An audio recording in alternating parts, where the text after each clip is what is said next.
Lecture में हम लोग 2 मार्क्स और 3 मार्क्स के क्वेश्चंस कर रहे थे। 2 मार्क्स का कंप्लीट हो चुका था, 3 मार्क्स का पार्ट 1 आ चुका था। ये 3 मार्क्स का पार्ट 2 है। इसके बाद एक और पार्ट आएगा, उसके साथ हमारा 3 मार्क्स के सारे क्वेश्चंस कंप्लीट हो जाएंगे। तो चलो स्टार्ट करते हैं। पहला क्वेश्चन क्या है? Define electric power. डेफिनेशन है इलेक्ट्रिक पावर का, क्या होता है? Rate of electric change, electric energy का जो चेंज होता है उसको हम लोग क्या कहते हैं? पावर कहते हैं। A device of resistance R is connected across a source V voltage and draws a current I. Derive an expression of power in terms of voltage and resistance. क्या होता है? जब पहला डेफिनेशन में ही है, पावर क्या हो गया? Rate of change of energy. Energy क्या होता है? वर्क डन के बराबर होता है। वर्क डन क्या होता है? V into Q. So V into Q by T. Q को क्या लिख सकते हैं? I into T by T.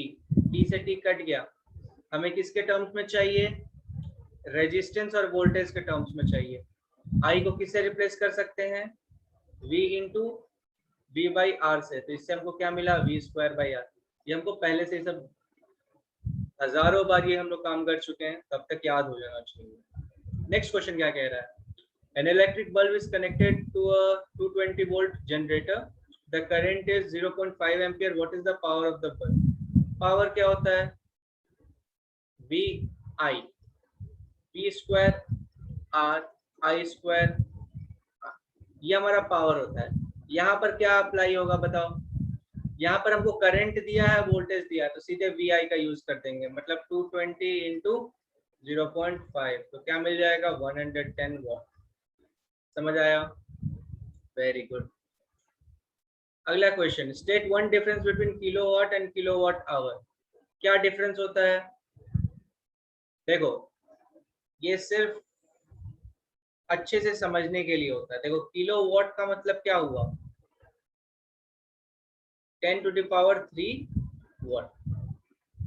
और किलोवाट क्या हो गया? कमर्शियल यूनिट है। ये किसका यूनिट है? ये पावर का यूनिट है। और किलोवाट का और क्या हो गया? कमर्शियल यूनिट हो गया। और बेसिकली किलोवाट आवर क्या डिनोट करता है? हमारा एनर्जी डिनोट करता है। समझ आ गया?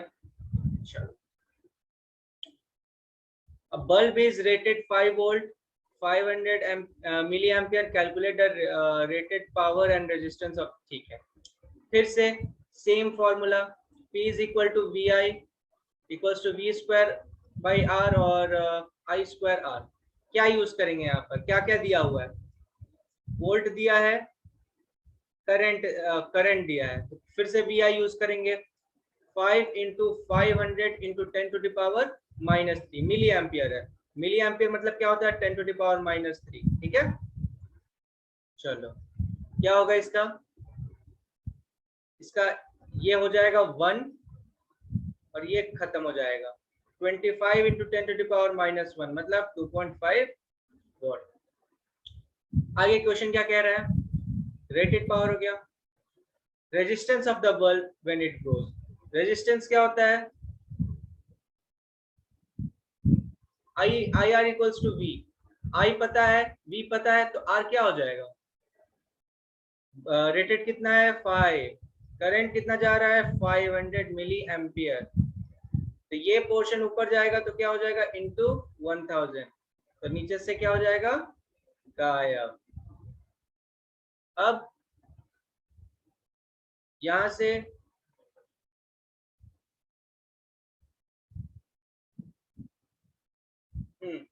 यहां से 2 0 गया, यहां से 1 गया, तो रेजिस्टेंस कितना मिला? 10 ओम मिला। तो हमको रेजिस्टेंस जो मिला वो मिला 10 ओम। यहाँ क्या दे दिया है? यहाँ भी 10 ही ओम है, इक्वल टू 10 ओम है। गलती से इंटू 10 मार्क कर दिया था, ये कुछ नहीं है। तो आंसर हमारा क्या हो गया? 10 ओम। ठीक है, चलो देख लो, यहाँ गलती से ये इंटू 10 मार्क कर दिया है। इंटू 10 ओम पहले ही मल्टीप्लाई कर दिया है। इंटू 10 ओम का कोई यहाँ सीन है नहीं। बी क्या है? 5। करंट क्या है? आई 500, तो गलती से मार्क कर दिया। होता है, कभी कभी बुक में मिस्टेक्स आ जाते हैं, कोई बड़ी बात नहीं। What is an electric fuse? फिर फ्यूज क्या होता है इसके बारे में बार बार डिस्कशन कर चुके हैं हम लोग। उसका प्रॉपर्टी क्या होता है, वो काम क्या करता है, उसको लगाते क्यों है, और उसको किस चीज में लगाते हैं, उसको सीरीज में लगाते हैं, क्यों लगाते हैं, इन सब के बारे में डिस्कशन कर चुके थे हम, लंबा चौड़ा डिस्कशन दे चुके हैं। एक बार फिर रिपीट कर देते हैं। फ्यूज क्या होता है? एक सेफ्टी डिवाइस होता है। इसका यूज इलेक्ट्रिक सर्किट्स में क्यों करते हैं? ताकि जब ओवरफ्लो ऑफ करंट हो वो मेल्ट हो जाए और सर्किट ब्रेक कर दे। सर्किट ब्रेक कर दे इसका मतलब वो किस चीज में कनेक्ट होता है? सीरीज में होता है, क्योंकि पैरेलल में कनेक्ट होता तो सर्किट ब्रेक नहीं करता, उस पर्टिकुलर पाथ को ब्रेक करता है, इसीलिए सीरीज में लगाते हैं ताकि पूरा सर्किट ब्रेक कर दे और हमारा अप्लायंस सेफ रहे। समझ आया? अगला क्वेश्चन क्या कह रहा है? should it be placed on natural wire or on live wire? ये इसको हम लोग लाइव वायर पे करते हैं। क्यों करते हैं? इस सम का रीजन हम लोग लेक्चर क्लास में दे चुके हैं, एक बार जाके अच्छे से पढ़ो। सिर्फ क्वेश्चन बनाने से नॉलेज नहीं होगा, इसलिए एक बार जाके लेक्चर्स का व्यू अच्छे से देखो, सब समझ आएगा। अगला क्वेश्चन क्या है? Define electric power. Electric power क्या होता है? फिर से अभी जस्ट ऊपर किए थे हम लोग, rate of change of electric energy. An electric motor is rated eight 2 kilowatt. हमको क्या मिल गया इसका? 2 किलोवाट इसका रेटेड है। Calculate the cost of using it for 2 hours daily for month of. ठीक है, तो क्या बेसिकली करेंगे, इनटू कमर्शियल यूनिट के लिए हम लोग क्या करते हैं, हम लोग किलोवाट आवर में कन्वर्ट करते हैं। किलोवाट आवर में कन्वर्ट करने के लिए क्या करते हैं, जैसे ये 2 किलोवाट दिया हुआ है, अब इसमें 2 से मल्टीप्लाई कर दें तो 2 किलोवाट आवर आ गया, लेकिन एक दिन का आया क्योंकि 2 hours daily for a month, तो इनटू क्या करेंगे 30, तो हमको क्या मिला यहाँ से 120 किलोवाट आवर मिल गया। ये क्या है? हमारा टोटल कंजम्पशन है। क्या लिखा है कि ईच यूनिट का कॉस्ट है 6 रुपए, तो इसको क्या करेंगे 120 इंटू 6 करेंगे, कितना आएगा 720 रुपीज। चलो क्वेश्चन नंबर 5 क्या कह रहा है? State Ohm's law. Ohm's law क्या कहता है? V is directly proportional to I. Draw a circuit diagram to verify this law, indicating the positive and negative terminals of a battery and the meters, and also show the direction of the flow. बार बार ये काम कर चुके हैं कि circuit diagram क्या करेंगे, बनाएंगे। कोई भी एक बैटरी लगा दिए, सर्किट डायग्राम बना दिए, ये रेजिस्टेंस है और क्या है,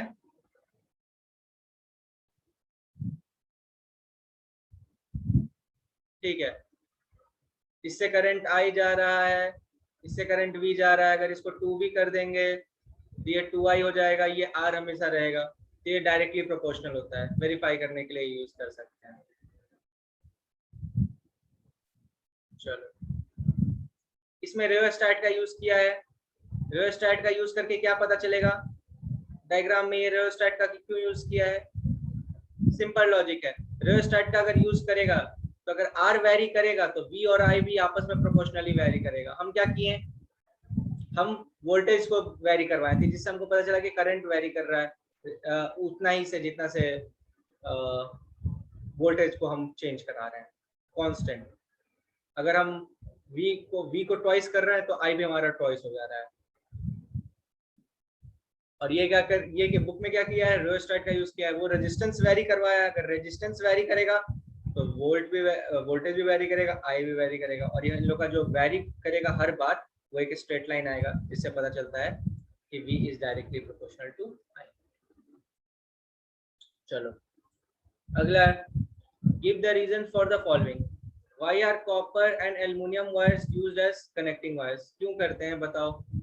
सिंपल सा लॉजिक है, गुड कंडक्टर है, रेजिस्टेंस कम है और हमारा एनर्जी लॉस कम होगा, इसीलिए। Why is tungsten used for filament? Melting point उसका बहुत ज्यादा होता है, रेजिस्टिविटी बहुत ज्यादा होता है, गर्म होता है, तो गर्म होता है तो वो लाइट प्रोड्यूस करेगा, इसलिए फिलामेंट के अंदर यूज करते हैं। फिलामेंट में भी और भी एक चीज हम लोग पिछले क्लास में भी करते हैं, इनर्ट गैस को क्यों डालते हैं? ताकि रिएक्शन ना। Why is the tin alloy used for fuse wires? क्योंकि मेल्टिंग पॉइंट क्या होता है, बहुत कम होता है, सिंपल। क्योंकि फ्यूज का पूरा जो डिस्कशन है मेल्टिंग पॉइंट पे होता है, तो फ्यूज से रिलेटेड कुछ भी पूछे तो मेल्टिंग पॉइंट। अगला क्वेश्चन क्या है, VI graphs for a conductor is shown here. What do you infer from this graph? कि ये Ohm's law फॉलो कर रहा है। पहले इन्फर क्या करेंगे, V directly proportional to I। दूसरा, state the law expressed here, Ohm's law। Name the physical quantity represented by the slope. ये स्लोप क्या दे देगा, tan थीटा। tan थीटा क्या होगा यहाँ पर, V by I। ये किसके बराबर है, R के बराबर, तो रेजिस्टेंस देगा। समझ गया, चलो ठीक है। देखो V directly proportional to I, Ohm's law, slope. Which is the better way to connect lights and other appliances in a domestic wiring and why? Parallel। क्यों पैरेलल, इसका भी रीजन हम लोग बार बार दे चुके हैं, 4-5 रीजन दे चुके हैं, या कोई भी 2 रीजन दे देंगे। पहला रीजन क्या देंगे, रेजिस्टेंस कम हो जाएगा तो हमारा करंट जो होगा वो अच्छे से फ्लो करेगा, पहला रीजन। दूसरा रीजन क्या है कि अगर एक कोई सर्किट खराब भी होता तो दूसरा सर्किट के पाथ में कोई भी करंट में डिस्टर्बेंस नहीं आएगा। ये 2 रीजन दे देंगे, मार्क्स मिल जाएगा अच्छा खासा। State show 4 different ways in which 3 resistors R may be connected in circuit in which case is equivalent resistance maximum। Maximum कब होता है, जब सीरीज में हो। मिनिमम कब होगा, जब तीनों के तीनों पैरेलल में हो। और क्वेश्चन में क्या कह रहा है कि उसको कितने तरीके से कन्वर्ट कर सकते हैं, तो देखो कैसे करेंगे। एक, ये तीनों रेजिस्टेंस क्या हो गया सीरीज में, मतलब एक सीरीज में, 2 पैरेलल में। अब क्या, अब ये एक के साथ सीरीज में जाएगा और ये कंबाइंड क्या रहेगा, पैरेलल। अब क्या होगा, अब क्या होगा, तीनों के तीनों क्या चल जाएगा,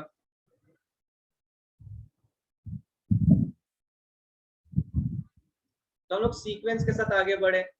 टोटल कितना केस बना, 4 केस। कैसे स्टार्ट किए, 3 रेजिस्टेंस, इसके बाद 2, इस दोनों को पैरेलल में कर दिए। अब इस सीरीज को एक बार इसके साथ ले लेंगे तो हमारा एक केस बन गया। अब इसका तीनों को पैरेलल में ले लिए। ऐसे बनाने का तरीका होता है ताकि हल्का सा भी लगे ना कि कोई केस छूट तो नहीं गया, सही ढंग से बनाने का ये तरीका होता है। मैक्सिमम किस में होगा, इस केस में होगा। मिनिमम किस में होगा, इस केस में होगा। चलो, इलेक्ट्रिकल रेजिस्टिविटी ऑफ, ये दिया हुआ है हमारा सामान का कुछ कुछ। क्वेश्चन क्या है हमारा, out of silver and copper which is better conductor of electric current and why. चलो कॉपर और सिल्वर की बात करते हैं। ये रहा हमारा सिल्वर और ये हमारा कॉपर। दोनों में रेजिस्टिविटी किसका ज्यादा है, किसका ज्यादा है, ये 1.60, ये 1.6, दोनों का 10 to the power -8 है तो फर्क नहीं पड़ता। ये 1.62 और ये 1.60, तो कॉपर का रेजिस्टिविटी ज्यादा है। तो कॉपर का रेजिस्टिविटी अगर ज्यादा है तो कौन ज्यादा अच्छा कंडक्टर होगा, सिल्वर ज्यादा अच्छा कंडक्टर होगा। तो हमारा ज्यादा अच्छा करंट किससे पास करेगा, सिल्वर से पास करेगा। फिर भी हम लोग कॉपर को क्यों यूज करते हैं ज्यादातर सिल्वर से, क्योंकि इकोनॉमिकल है। हमारा इकोनॉमिकल फैक्टर भी मैटर करता है। जैसे इन दोनों में डिफरेंस देख रहे हो, ज्यादा का नहीं है, पर कॉपर वायर और सिल्वर वायर में, सिल्वर और गोल्ड का, सिल्वर का वैल्यू देख रहे हो कितना बढ़ रहा है, उस हिसाब से कॉपर वायर के कंपैरेटिवली सिल्वर बहुत महंगा है, इसलिए हम लोग इकोनॉमिकल को देख के कॉपर वायर का यूज करते हैं। पहला क्वेश्चन हो गया। बेटर कंडक्टर कौन हो गया, क्यों हुआ बता दिए। Which substance is preferred to be used by electrical transmission line? क्यों यूज करते हैं कॉपर वायर को, हम बता दिए अभी जस्ट सब।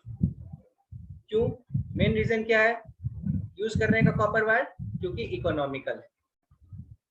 चलो, name the material that can name the material that you could advise be used in heater element of the electric and heating। हम लोग किसको यूज करेंगे हीटिंग एलिमेंट में, जिसमें अच्छा खासा हमारा क्या हो, हीटिंग डिवाइस में यूज करना है, मतलब उससे हीट लॉस भी हो ताकि हमको फायदा हो। मतलब समझ रहे हो, हीट लॉस का हमें फायदा यूज करना है। हीट लॉस किसमें सबसे ज्यादा होगा?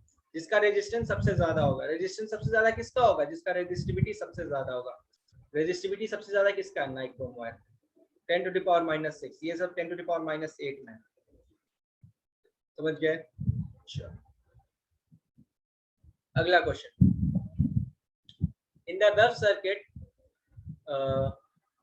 below circuit, connect a nichrome wire of length L between X and Y. Note the ammeter reading. चलो ठीक है, नोट कर लिए। When the experiment is repeated, inserting another, अगर ये तो ध्यान में आ रहा होगा कि ये ऐसा ही हम लोग एक्सपेरिमेंट किए थे 2 मार्क्स क्वेश्चंस में या 3 मार्क्स क्वेश्चंस में, कि गिव एन एक्सपेरिमेंट जिसमें कैसे कैसे डिपेंड करता है। तो हम लोग यही वाला यूज किए थे, नाइक्रोम वायर को यूज करेंगे, लेंथ एल का यूज करेंगे, 2L का यूज करेंगे, ए का एरिया यूज करेंगे। इस डिट्टो वही एक्सपेरिमेंट है। एक बार जाके क्वेश्चन नंबर 5 था, हमको इतना ध्यान में आ रहा है, शायद पिछले बार का ही था, देख लेना एक बार। सेम है वो, सेम क्वेश्चन डिट्टो। कैसे वो रेजिस्टेंस रो पे, एल पे, ए पे डिपेंड कर रहा है, इसी के बारे में डिस्कशन था। क्यों हम रेजिस्टेंस बोल रहे हैं,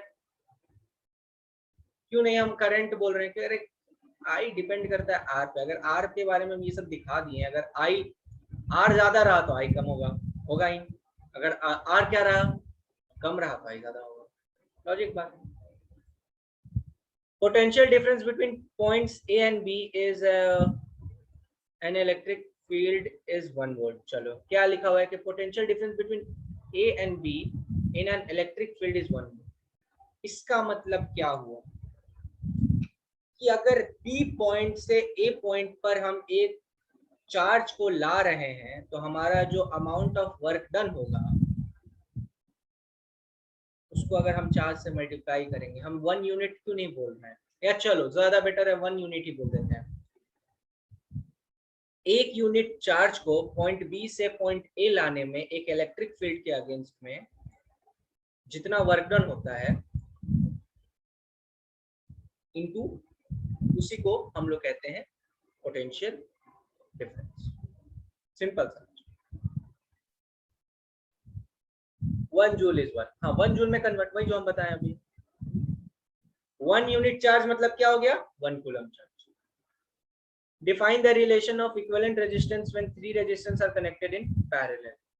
Basically क्या बोल रहा है कि 1/R इक्विवेलेंट निकालना है, मतलब R इक्विवेलेंट निकालना है जब 3 इक्विवेलेंट रेजिस्टेंस, तीनों के तीनों क्या है? पैरेलल में कनेक्टेड है। तो 1/R, तीनों का मान लेते हैं वैल्यू R है।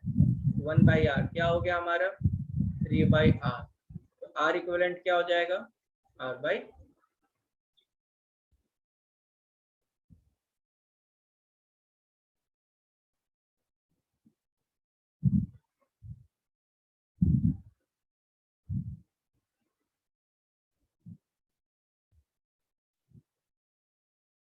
चलो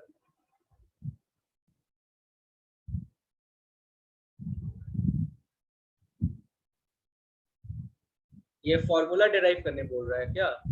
derive the relation for equivalent resistance. Formula derive करने बोल रहा है तो वो भी कर ही लेते हैं। चलो तो दिक्कत थोड़ी है, ऐसे भी थ्योरी क्लास में कर ही चुके हैं।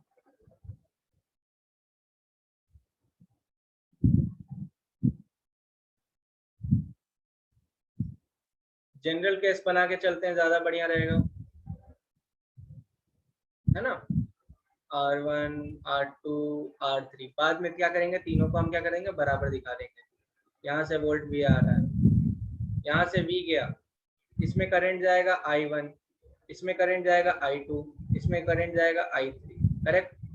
ये पॉइंट से इस पॉइंट पे पोटेंशियल डिफरेंस कितना होगा? V रहेगा। करेक्ट, क्योंकि पैरेलल में तीनों। तो क्या हो गया हमारा, बताओ? I इज इक्वल टू, बोलो, I1, यहाँ से करंट I आ रहा है, I1 plus I2 plus I3। Correct. I को क्या रिप्लेस कर सकते हैं? V by R equivalent. इस तीनों केस में हम बताएं अभी V और 0 ही रहेगा, तो V by R1 plus V by R2 plus V by R3। इसको हम क्या लिख सकते हैं? V से V तीनों तरफ कट, LHS और RHS में कट जाएगा, तो 1/R इक्विवेलेंट किसके बराबर, 1/R1 plus 1/R2 plus 1/R3। यहाँ इक्विवेलेंट रेजिस्टेंस दिया है, मतलब R1 equals to R2 equals to R3 equals to R मान लेंगे, तो फिर अब ये आंसर आ जाएगा हमारा। समझ गया?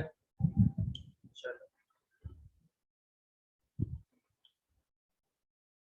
explain the following. The elements of electric heating devices such as bread, toaster, refrigerator are made up of alloy रहता है।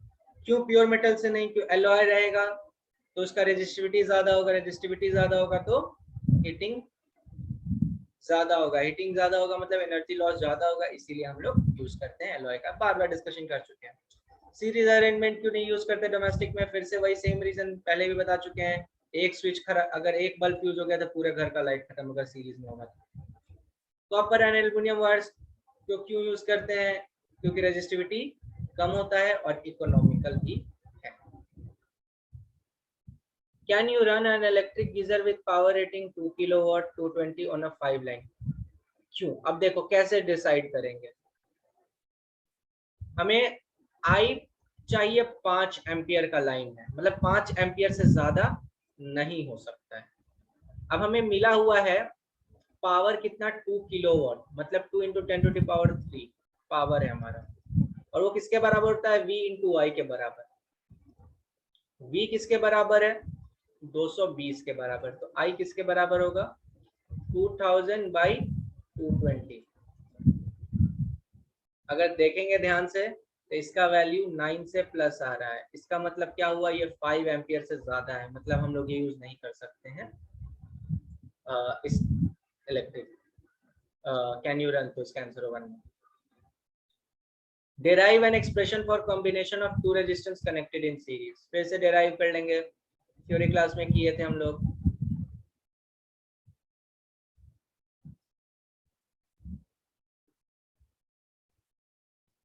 क्या सेम रहेगा?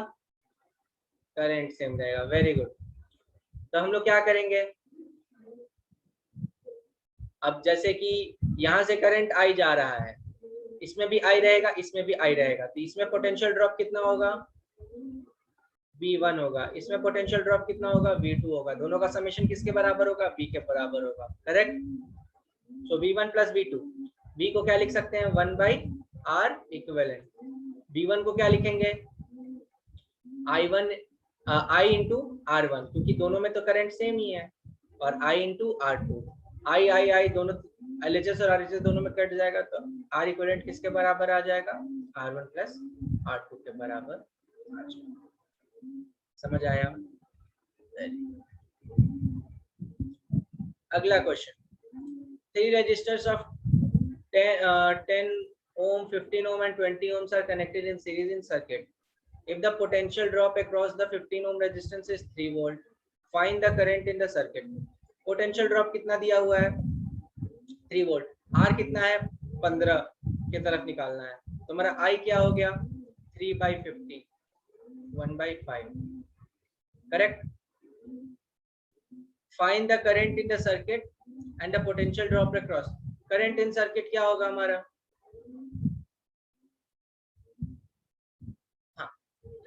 करंट इन सर्किट हमारा क्या होगा? जो आया है करंट हमारा, क्योंकि ये सीरीज में है तो सब जगह क्या होगा हमारा करंट में सर्किट? यही होगा 1/5, करेक्ट। उसके बाद find the current in circuit भी हो गया। Potential drop across 10 ohm resistance, V is equal to क्या होगा? 10 ओम के पास 1/5 × 10 मतलब 2। चलो next question, a circuit has a line of 5 ampere, how many lamps are? हमारा मैक्सिमम करंट क्या होना चाहिए? 5 एम्पियर होना चाहिए। हमको टोटल कितना करंट चला जाए 40 वॉट का, ताकि हो जाए, मतलब पावर क्या होता है हमारा? 40, मतलब अगर हम कितना लगा सकते हैं तो n × 40 कर सकते हैं। n का वैल्यू निकालना है, किसके बराबर होगा? किसके बराबर होगा? ये VI के बराबर होगा, करेक्ट। यहां से हमारा V क्या निकलेगा? पहले से हम V हमको पहले से दिया है 220, I कितना दिया है? 5 दिया है, क्योंकि 5 से ज्यादा नहीं हो सकता, मतलब 5 से कम ही होना चाहिए। तो N क्या होगा हमारा? 40 नीचे आ जाएगा, 22 इंटू 5 बाई 4, 22 इंटू 200 है कि 20 है, 200 है, 20 तो 5, तो n इज इक्वल टू हो गया 25। अगला question, calculate the resistance of 1 kilo long copper wire of area of cross section 2 into 10 to the power -2 centimetre square. Resistivity दिया हुआ है हमको, क्या पता करना है हमको, कैलकुलेट द रेजिस्टेंस, आर निकालना है। 1 किलोमीटर मतलब हमको रो दिया है, एल दिया है, ए दिया है, लेकिन कम अच्छी बात याद रखने वाली कौन सी बात है कि हमको सब कुछ ऐसा यूनिट में पता होना चाहिए। तो रो हमारा ऐसा यूनिट में क्या है, 1.623 into 10 to the power -8 ohm metre, मतलब ऐसा यूनिट में दिया हुआ है। लेंथ किस में दिया है, किलोमीटर में, मतलब हम मीटर में कन्वर्ट कर देंगे तो 1000 मीटर। एरिया क्या दिया हुआ है, 2 into 10 to the power -2 centimetre square, तो हम इसको किस में कन्वर्ट करेंगे, मीटर में। तो क्या करेंगे, 2 इंटू 10 टू द पावर -2, इसको क्या करेंगे, ये सेंटीमीटर स्क्वायर में, सॉरी, तो इसको इंटू 10 टू द पावर -4 करेंगे तो मीटर स्क्वायर में आ जाएगा, करेक्ट।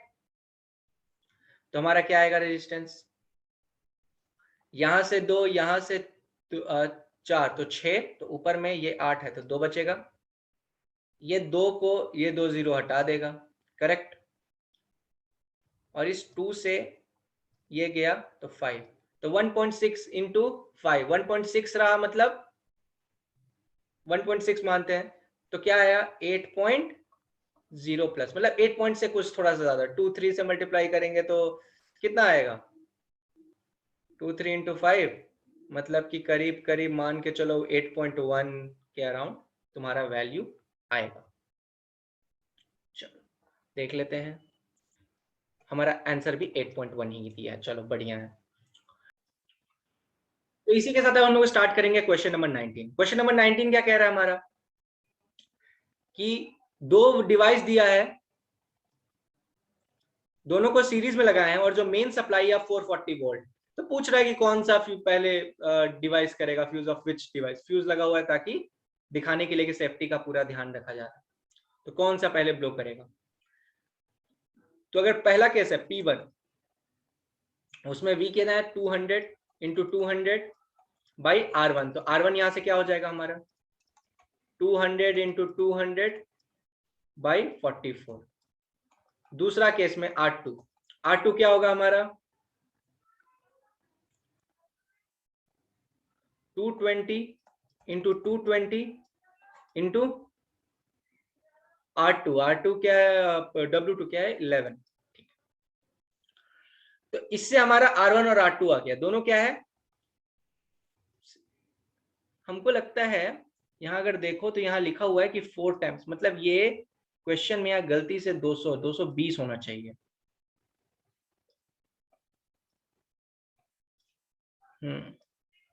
तभी होगा ना 4 टाइम्स, बिल्कुल 20, यहां से वैल्यू क्या आएगा 4400। क्यों हम ये ऐसे किए, ताकि सॉल्व करने में कंपैरेटिवली हमको क्या हो, आसानी, और कोई रीजन नहीं है। तो R1 आया हमारा 1100, R2 क्या आया, दोनों सीरीज में है तो दोनों को ऐड कर देंगे, तो क्या आया वैल्यू R इक्विवेलेंट, ये आया। अब हमारा जो नया मेन सप्लाई है 440, तो हमारा करंट क्या हो गया 440 बाई 5500, 44 इंटू 550, करेक्ट। अब 44 इंटू 550, 44 इंटू 550 जो हमारा दिया हुआ है, आई निकल गया। अब हमको बेसिकली निकालना क्या है कि कौन सा फ्यूज ब्लो करेगा, तो जो हमारा V1 डैश न्यू आएगा वो क्या आएगा I into R1, V2 dash जो आएगा I इंटू R2। अब इन दोनों में से जो भी इसके लिमिटेड वैल्यू, जैसे V1 का लिमिटेड वैल्यू क्या है 220 और V2 का लिमिटेड वैल्यू क्या है 220, जो भी 220 से ज्यादा क्रॉस करेगा वो क्या करेगा, ब्लो कर जाएगा। तो पहला केस में देखते हैं क्या आएगा, I 44 इंटू 5500, R क्या दिया हुआ है 4400, तो 44 इंटू 44 ये गया 5, 44 इंटू 4 क्या होगा हमारा यहाँ पर, यहाँ एक 0 एक्स्ट्रा डाल दिए क्या, हाँ एक 0 एक्स्ट्रा डाल दिए। एक बार फिर से एक बार अच्छे से कैलकुलेट करते, 44/550 इंटू क्या हमारा R 440, R1 क्या हमारा, अच्छा 1100 करेक्ट, एक 0 से एक 0 गया 10 और ये 5, तो 440/5 हमारा पहला केस था, तो ये वैल्यू हमारा क्या है 220 से कम है। दूसरा केस क्या है, इंटू 4 टाइम्स है। कैसे इंटू 4 टाइम्स सीधे बोल दिए, क्योंकि वो है 4400, तो यहाँ 1100 था, इंटू 4 करेंगे तभी ना 440 आएगा, तो इंटू 4 टाइम्स है, जो कि 220 से ज्यादा आ रहा है, यानी यहाँ पर वैल्यू दिया है 352 आ रहा है, इसीलिए हमारा 11 वॉट वाला क्या करेगा, फ्लो हो जाएगा। चलो क्वेश्चन नंबर 20 क्या कह रहा है, semiconductors are certain type of material which allow only partial current to pass through them in one direction only. In solar cell the pricing of question पे सीधे आते हैं, how does the conductivity of semiconductor increases, conductivity कैसे increase करेगा semiconductor का, अगर उसमें हम लोग क्या करेंगे, इम्प्योरिटीज ऐड कर देंगे, क्योंकि वो जस्ट अपोजिट फॉलो करता है किसका, रेजिस्टेंस का। रेजिस्टेंस में इम्प्योरिटीज ऐड करने पे कंडक्टिविटी घटता है, ये लाइन लिखा हुआ था एनसीईआरटी में अगर ध्यान में हो। Name any four material which is semiconductor, क्या क्या होगा, silicon, selenium, cadmium sulphide, copper sulphide act as a, हमारा क्या हो गया सेमीकंडक्टर। अगला question, a bulb is rated 200 watt 40 watt, what is its resistance, 5 such bulbs are lighted for 5 hours, calculate the electrical energy consumed, find the cost if, same type का question है, हमें क्या दिया हुआ है, हमें V दिया है, पावर दिया है, यूज करके I निकाल लेंगे, I निकल गया तो इसके बाद R निकाल लेंगे V/R करके, V/R करके जब हमें R मिल गया तो टोटल पावर हमें कितना मिल गया 400 4 इंटू 40 इंटू 5, तो यानी 200 वॉट हमें हो गया। टाइम कितना दिया हुआ है 5 घंटे, 5 से मल्टीप्लाई कर देंगे हो गया। अब 1 किलोवाट का रेट हमको दिया हुआ है 5.10, तो उससे हम मल्टीप्लाई कर देंगे तो हमारा वैल्यू क्या आ जाएगा, कॉस्ट 1000 वॉट आवर आ रहा था, जिसका वैल्यू होता है 1 किलोवाट आवर। अगला क्वेश्चन क्या, अगला क्वेश्चन भी आसान है, find the effective resistance between the two points, क्या हो गया, ये दोनों क्या हो गया पैरेलल में हो गया, बताए थे पैरेलल का सीधे शॉर्ट फॉर्म क्या बताए थे, R1 into R2 by R1 plus R2, मतलब 6 इंटू 3/9 2, तो इससे हमको 2 मिला और ये भी 2 है, तो साथ में दोनों जुड़ के आ गया क्या 4। क्वेश्चन नंबर 23 देख लेते हैं, क्वेश्चन नंबर 23 क्या कह रहा है कि ये ऐसे दिया हुआ है कि यहाँ ऐसी वायर, इसमें कुछ भी रेजिस्टेंस नहीं लगा हुआ है। अब इस पर्टिकुलर पॉइंट से इस पर्टिकुलर पॉइंट, इसमें कुछ भी रेजिस्टेंस नहीं लगा हुआ है, मतलब यहाँ का पोटेंशियल डिफरेंस क्या हो गया, पूरे through out the time constant रहा, मतलब इस पॉइंट का पोटेंशियल डिफरेंस दोनों के लिए, इस 10 के लिए और इस 10 के लिए, स्टार्टिंग भी सेम और एंड भी सेम, तो ये और ये क्या आ गया पैरेलल में, सिमिलरली ये और ये क्या आ गया पैरेलल में, तो अब इसको क्या लिखेंगे, इक्विवेलेंट रेजिस्टेंस क्या हो गया हमारा 10 और 10 का, इन दोनों का 10 इंटू 10 बाई 10 प्लस 10 मतलब 20, तो 5, सिमिलरली इन दोनों का भी क्या आ जाएगा 5, तो हमको टोटल रेजिस्टेंस क्या मिल जाएगा 10, आर इक्विवेलेंट मिल गया 10। और क्या दिया हुआ है क्वेश्चन में, हमें फाइंड करने बोल रहा है, find the current drawn from the battery, battery का तो हमें वोल्ट दिया ही नहीं हुआ है, अच्छा चलो आंसर में दिया है 3 वोल्ट, मतलब यहाँ 3 वोल्ट छूट गया है, कोई बात नहीं, तुम्हारा आई क्या हो जाएगा V/R, V कितना आया है 3 दिया हुआ है, R कितना आया है 10, तो हमारा आंसर क्या हो गया 0.3। तो इसी के साथ आज का हम लोग क्लास यहीं समाप्त करेंगे, किसी को भी अगर कोई भी डाउट होगा तो टेक्स्ट कर सकता है, अगले दिन हम लोग रिमेनिंग क्वेश्चंस 3 मार्क्स के खत्म कर देंगे और 20 क्वेश्चंस के करीब है, और फिर हम लोग लॉन्ग आंसर्स पे 5 मार्क्स पे जाएंगे और उसके साथ करंट खत्म करेंगे। तो दिक्कत हो तो टेलीग्राम पे टेक्स्ट कर देना। तब तक पढ़ते रहो, एंजॉय करते रहो। Have a very good day.